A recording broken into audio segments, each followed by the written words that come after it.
पूजा सारदा भवानी के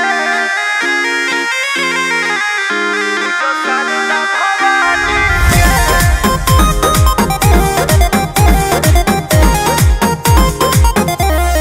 Vicky Vox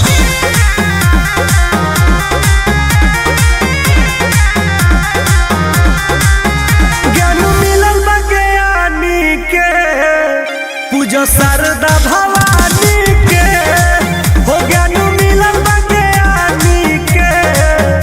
पूजा सारदा भवानी के दुख दर्द दूर हो जाई तुम पे कृपा जरूर हो जाई मिली आशीष कल्याणी के पूजा सारदा भवानी के ज्ञान मिलल बटे ज्ञानी के पूजा सारदा भवानी के पूजा सारदा भवानी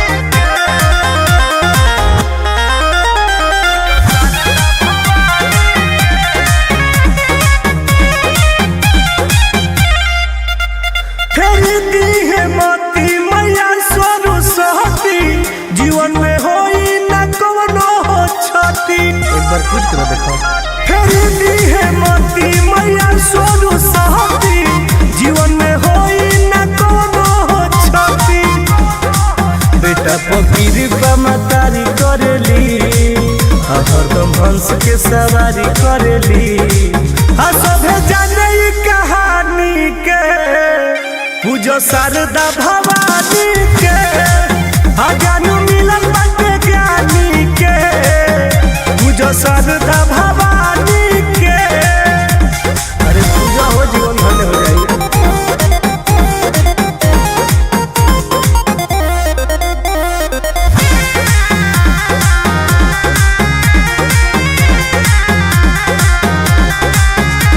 बुद्धि विद्या के ही दाता कहानी